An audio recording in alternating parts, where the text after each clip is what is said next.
4 चक्र का सुरक्षा पहरा, चारों तरफ से पुलिस ने घेरा। मंगवानी पड़ी बुलेट प्रूफ कार क्योंकि चारों तरफ की हजारों की भीड़। नेपाल की धरती पर जैसे ही बाबा बागेश्वर ने रखे अपने कदम, बीच सड़क पर आधी रात चक्का जाम। आखिर क्यों नेपाल की सड़कों पर अचानक निकल पड़े बाबा? प्रशासन के भी फूल गए थे हाथ पांव, अचानक उतारनी पड़ गई आर्मी। पुलिस वालों को कुछ भी समझ में नहीं आया। तभी किसी ने आसमान से बागेश्वर वाले बाबा की तरफ कुछ फेंक दिया। ये सब तब हुआ जब अचानक बाबा कार से निकले ही थे। जब हालात पुलिस से नहीं संभले तो बुलानी पड़ गई आर्मी। 27 साल के सनातनी लड़के की दीवानगी देख नेपाल सरकार के उड़ गए होश। बाबा बागेश्वर को दे दी अपनी सबसे स्पेशल फोर्स। जलवा देख दुनिया रह गई हैरान। कमेंट में आप भी लिख दो जय बाबा बागेश्वर धाम। लोग बागेश्वर धाम सरकार पर फूलों की बारिश कर रहे थे। बीच सड़क पर आधी रात चक्का जाम हो गया था। बाबा ने ताल ठोक कर कह दिया, करो भव्य दिव्य तैयारी। नेपाल हिंदू राष्ट्र था, हिंदू राष्ट्र है और हिंदू राष्ट्र रहेगा।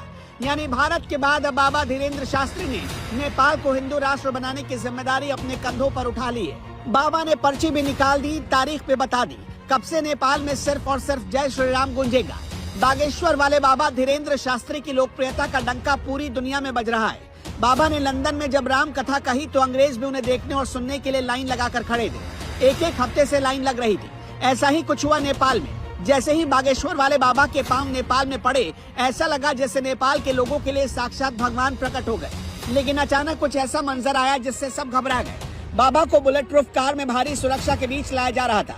सड़क के दोनों तरफ हजारों की भीड़ हाथों में फूल माला लेकर खड़ी थी। ये आभास तभी हो गया था जब धीरेन्द्र शास्त्री भरतपुर एयरपोर्ट के बाहर निकले, क्योंकि एयरपोर्ट से बाहर निकलने में उन्हें करीब 30 मिनट से ज्यादा लग गए। लोग बाबा से मिलना तो दूर, उन्हें छू कर देखना चाहते थे। धीरेन्द्र शास्त्री को गाड़ी में बैठने के लिए काफी जद्दोजहद करनी पड़ी।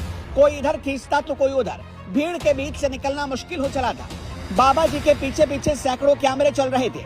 लोग उनकी तस्वीर को रिकॉर्ड कर रहे थे। एयरपोर्ट से उनके काफिले के पीछे पीछे कोई स्कूटर से भाग रहा था, कोई बाइक से। लिहाजा उनकी सुरक्षा को बड़ा खतरा हो गया।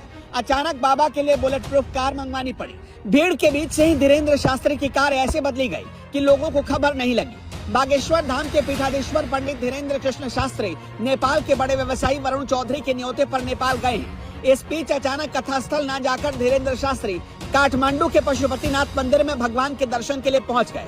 तभी ऐसा हुआ, महिलाएं सड़क के किनारे जय श्री राम का नारा लगा रही थी। तभी नेपाल के प्रधानमंत्री तक खबर पहुँच गयी। उनको भी समझ में नहीं आया कि क्या करे। फिर सेना तक मैसेज भिजवाया गया। 19, 20 और 21 अगस्त तक बाबा की कथा होनी है।